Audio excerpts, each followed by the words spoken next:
Are you a crappy partner, crappy wife, crappy husband, crappy mate? This podcast is for you. Give yourself the gift of self-awareness. Learn new skills. Take the time to assess your partnership, marriage, relationship, etc.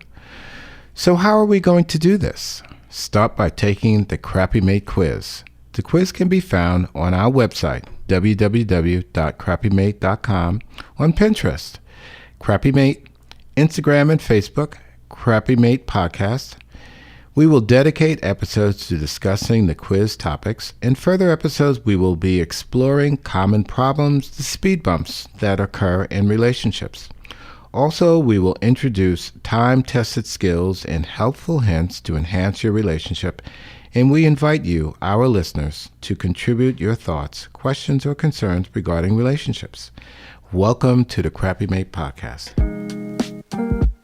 I'm Dr. Richard Vance Barnes, MD. I'm a board-certified general psychiatrist with 25 plus years in psychiatry. I have treated patients in a variety of settings, both inpatient units, outpatient units, partial hospitalization units, as well as detoxification programs and rehabilitation programs. And I've had a private practice for many, many years. And I'm Barbara Quaid, a marriage and family therapist. I also have over 25 years experience working with families, individuals, and couples. And my life as a therapist has been both humbling and joyful. Before we get started, I'd just like to talk about our disclaimer. The Crappy Mate podcast is designed to be a useful tool to help individuals and couples have happier and healthier relationships. This podcast is not a substitute for individual or couples therapy, and as always, relationships need to be safe. Seek professional help as needed. The Crappy Mate podcast was developed out of hearing years and years of stories and accounts from patients in therapy about their mates and themselves actually being crappy mates and poorly behaving within the relationship. And so this concept was then developed into a podcast of how can we help people to actually improve upon their relationships. And so in order to do this, we developed a quiz. And the quiz, we really thought about some concepts that we thought were important in a relationship. And so the Crappy Mate quiz ended up being a 10-question self-scoring assessment that can be found on our Facebook page. And our Facebook page is aptly named the Crappy Mate Podcast. And along with the quiz, you will find a glossary with the terms we used both in the podcast and on the quiz. And this is so we can all be on the same page. Now, to score the quiz, you will read each question carefully and then ask yourself, do I do this almost always, sometimes, or almost never? And when we thought about this, the scoring is like this. Almost always is worth 3 points. Sometimes 2 points, and almost never 1 point. So once you have your total points, you add them up. And a score of 10 to 17 clearly indicates that one needs improvement. A score of 17 to 24, one has a degree of awareness, but improvement can still be beneficial. And a score of 24 to 30, one is aware, insightful, and acting in a positive manner as it pertains to the relationship.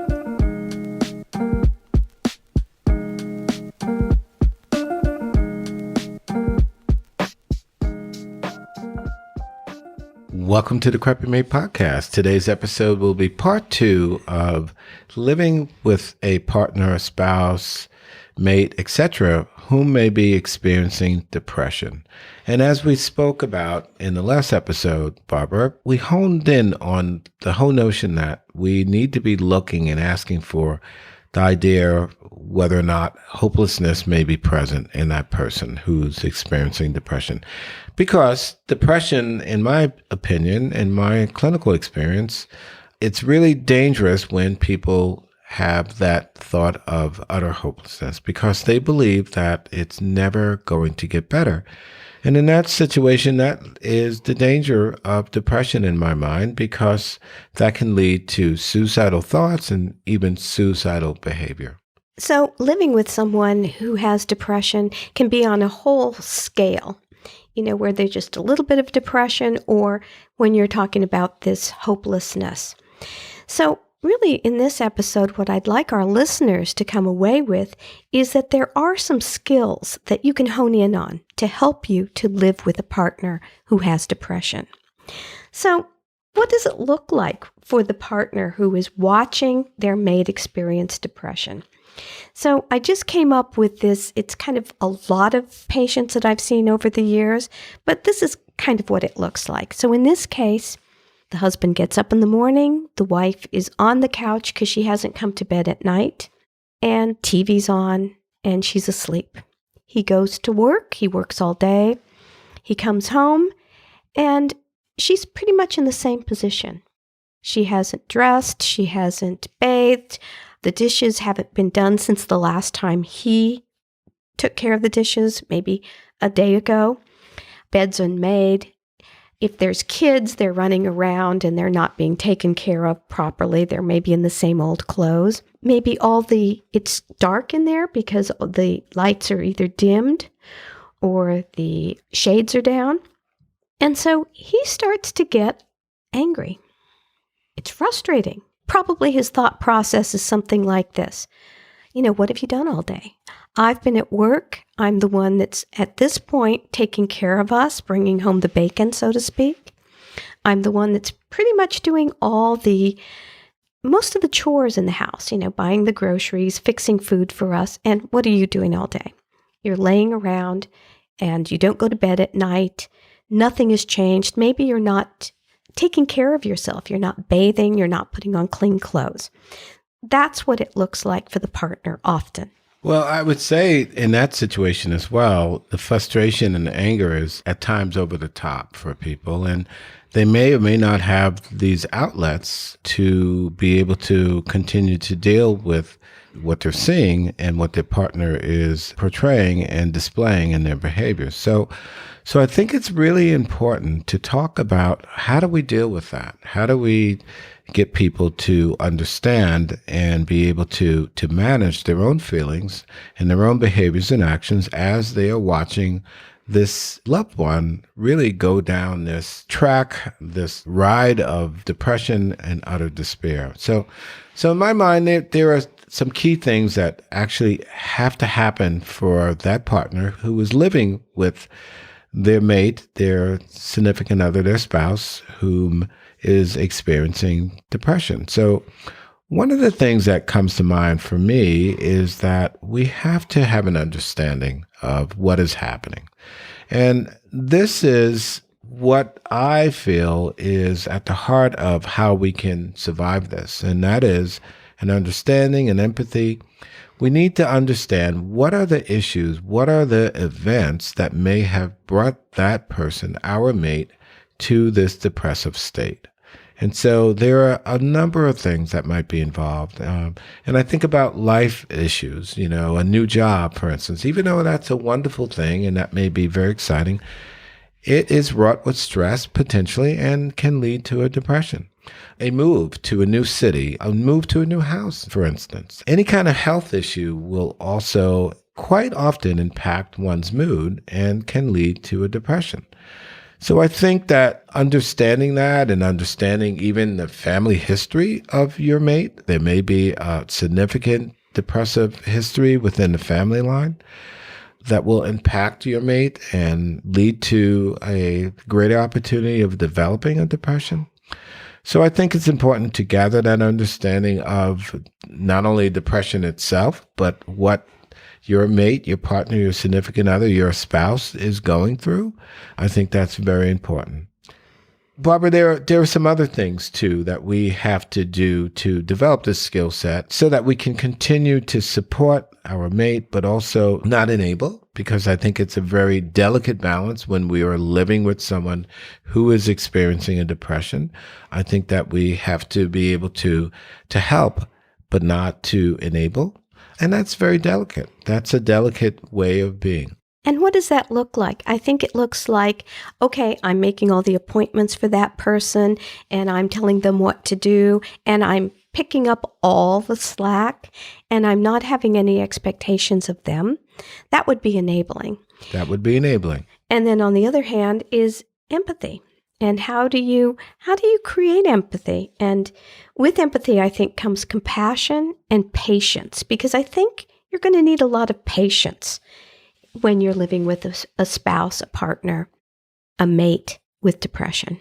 Patience is of the utmost, I would say. And I think the other thing that we have to think about, and one of the key aspects in my mind in terms of developing empathy, is to realize that it's not their fault, that they're not purposely depressed. Who would sign up to be depressed?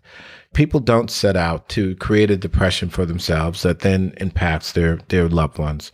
No, it's something that people will quite often tell you that, you know what, I don't know what to do about this. I can't help feeling down like this. And so they present quite often in my office that way, that they don't have this notion, this ability to get out of depression or to, on the other end, to create a depression. So we have to understand that it's not their fault. And that's one thing that I think would help us to develop empathy. You know, the other thing, Barbara, would be to put yourself in someone else's shoes. Mm-hmm. Do I really want to be able to lay around the house all day and not get anything done, or live in a home where I'm afraid to open up the curtains, or I don't want to open up the curtains to let light in? I haven't wanted to bathe for several days. No, I would say the answer is no to that, and people don't want to experience that. And so we have to understand that, again, it's not their fault. Mm-hmm. It's not their fault. And yet, Dr. B, you talk about boundaries. So what do you mean when you talk about boundaries in this context? Well, I think boundaries, and whenever I think about boundaries, I always conjure up in my mind, okay, here's a blueprint for how I want you to treat me. And so in this particular case, I think that boundaries are utmost importance because we don't want to enable anyone. We want people to get better. We want people to feel better. And we want people to be self-driven and self-motivated. So boundaries are, in my opinion, again, a blueprint for what I can do, what I can help with, and the things that I can't help with and that I'm not willing to help with because it's something that I don't feel like I can do. And I think when you're dealing with depression and it's your loved one and someone that you care about, we want to do everything for them, don't we? Mm-hmm. We want to do everything for them, but we can't. And in fact, if we don't do everything for them, then they'll learn to do things for themselves, and they'll want to eventually take over that responsibility. So I think with that comes your own self-care. And so as the spouse, I will still need to have my exercise routine, go out with my friends, really show my partner that I'm involved in life.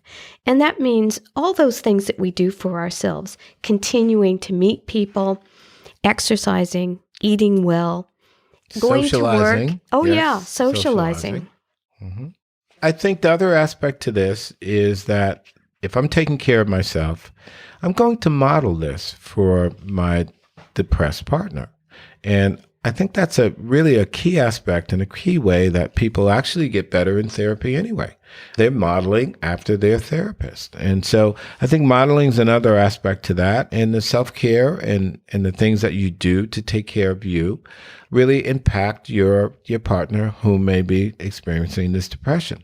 So it is important to continue to do the self-care things and to continue to live your life.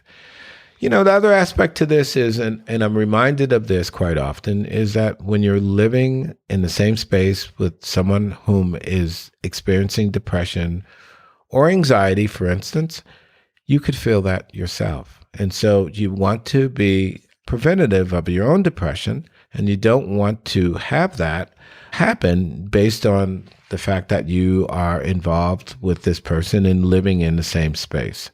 So it's really important to be able to continue to do your own self-care and be able to prevent your own depression in that sense. And I think the last thing is involvement. And that's really being involved with your spouse in their own self-care. And so that might mean really simple things, logistical things like going out for walks in the evening or suggesting that we meet up with friends every once in a while. So those kinds of things are helpful to your partner to get them out of their own rut. That's a wonderful way of thinking about it. And again, I would think that when one is involved in that way, you are developing even more empathy for your partner. And that in itself is going to help and lend that support, that emotional support that they will need to help them to climb out of the depression pit. So I have some helpful hints for today. And I have a lot, like I promised. And number one is talk to your partner about their depression. It's good to communicate about this. And two, muster up your own empathy, compassion, and patience. And like we've talked about before, that's one of the ways that you just make that mental switch. Number three, create boundaries for yourself. Number four, take care of your own needs. And those are the physical, emotional, personal, spiritual.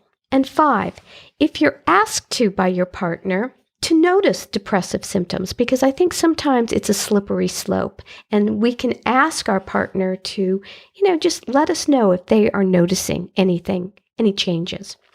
And if you do this, do it kindly. Number six, do activities together such as walks, drives, anything that you can do to get out of the depressive home, maybe. And seven, know when to call for help. And that's recognizing the hopelessness or the suicidal ideation.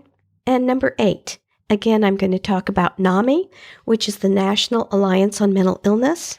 They can be reached at nami.org. They're a wonderful resource for families. Number 9, the suicide hotline in the United States is 988. Have that in your phone. Suggest it to your partner. And number 10, create a safety plan. Now, the safety plan is something that you can do together. And what I would suggest is that you are really careful to eliminate most of the weapons or any of the weapons in the home. Number 2, do not stockpile medications and only have the medications that are absolutely needed. And you can also just have check-ins. Your partner can check in with someone, their therapist, a friend, other ways that they can reach out to other people. Well, thank you for that, Barbara. Those helpful hints are excellent. I believe that they will help people to be able to live with that partner, mate, significant other, whom is experiencing depression. And as always, thank you, listeners, for tuning in to the Crappy Mate podcast. And if you have comments or suggestions, please write into us. And as always, relationships have to be safe. Seek professional help when needed. In closing the podcast today, I just want to remind our listeners of our disclaimer. The Crappy Mate podcast is designed to be a useful tool to help individuals and couples have happier and healthier relationships. This podcast is not a substitute for individual or couples therapy. And as always, relationships need to be safe. Seek professional help as needed. Thank you for listening to the Crappy Mate podcast. We invite you to submit comments, questions, and or concerns about today's podcast, or give us feedback on relationship topics you'd like to hear covered. We encourage you to try our helpful hints. Give these a go, try them on for size. Remember, you can follow us on our Facebook and Instagram pages under the Crappy Mate podcast.